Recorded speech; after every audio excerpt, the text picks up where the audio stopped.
नमस्कार। तमिलनाडु चुनावों के बाद जो 4 दिन का हाई वोल्टेज पॉलिटिकल ड्रामा हुआ ना, आज हम उसी का पूरा सच समझने वाले हैं।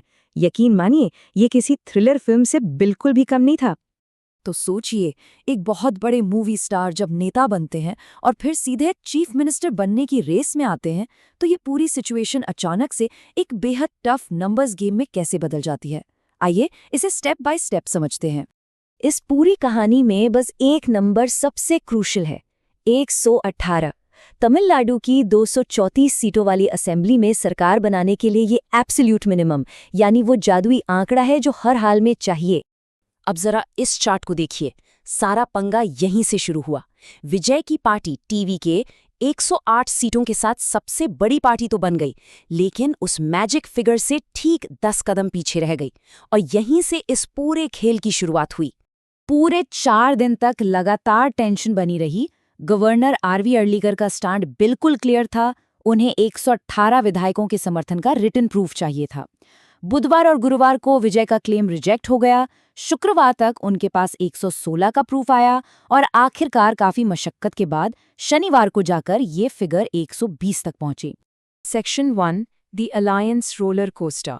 जब टीवी के ये गैप भरने की कोशिश कर रही थी, तब कांग्रेस और लेफ्ट पार्टीज ने उन्हें सपोर्ट करने का फैसला किया।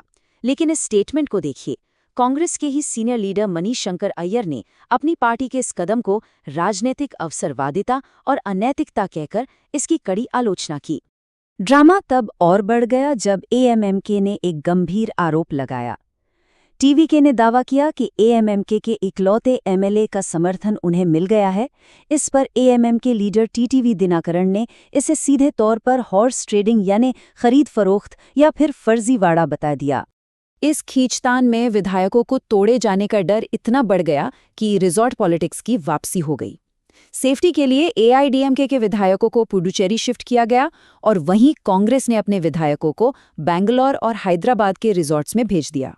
और उसी वक्त एक और बड़ा ट्विस्ट, एआईएमडीके के अंदर ही बगावत की खबरें आने लगीं। रिपोर्ट्स आईं कि सीनियर लीडर सीवी शनमुगम ने कथित तौर पर 30 से ज्यादा विधायकों का एक ग्रुप बना लिया है। मतलब सिचुएशन हर घंटे बदल रही थी। Section 2, the VCK decider. अब यहां देखिए, असेंबली की टोटल स्ट्रेंथ का 1% से भी कम, यानी सिर्फ 2 सीट्स। पर इन्हीं 2 सीटों वाली वीसीके ने पूरे राज्य को 3 दिन तक बिल्कुल किनारे पर ला खड़ा किया। उस वक्त ये 2 सीटें सबसे कीमती बन चुकी थीं। इसके बाद शुरू हुई एक जबरदस्त रस्साकशी।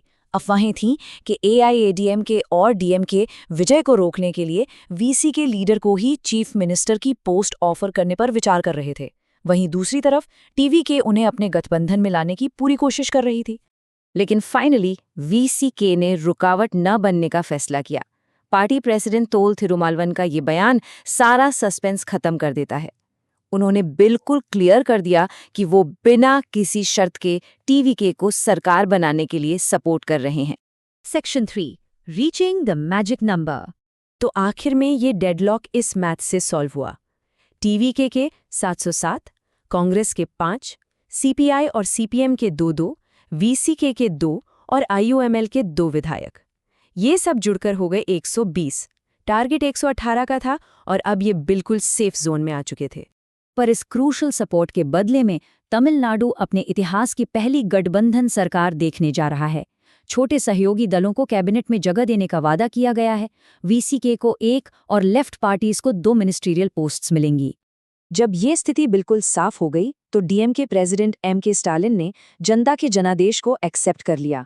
उन्होंने नई सरकार को शुभकामनाएं दी और एक कंस्ट्रक्टिव ऑपोजिशन की तरह काम करने का वादा किया। और इस तरह खत्म हुआ ये पॉलिटिकल थ्रिलर। शनिवार शाम को विजय अपने सपोर्ट लेटर्स लेकर लोक भवन पहुंचे।